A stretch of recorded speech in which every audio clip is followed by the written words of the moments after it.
All right, here's how to extend your screen to your second monitor. Now, this is obviously necessary that you have two monitors hooked up to your PC. If you don't know how to do that, I'll leave you a video at the end of this video that you can go ahead and watch.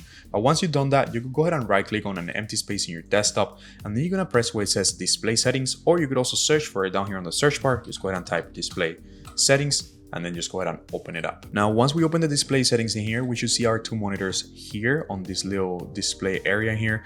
You could also identify the monitors to see which one is which, but you want to go ahead and click on this option on the bottom right here, and you want to select extend displays. And once you press extend these displays, it's going to give you a sign here that says keep settings or revert. Of course, we're going to select keep these settings. Now, after you extend the monitors, you're gonna see that you have the option to make one of these monitors your main display. Now, in my case, I'm gonna keep number one as my main display, which is the one I'm using to run the OBS to record the screen. And my second display is this one that you're seeing here, which is the one I use to record. But feel free to select the monitor that you want. Something I do recommend that you do is that you go down in here and that you actually go ahead and match the resolution of your displays. That way your graphics card is not working too hard. And then something else I would recommend doing is actually matching the refresh rate of both displays. So you could go down to related settings, click on advanced display, and then go down in here. So you put the same number for both.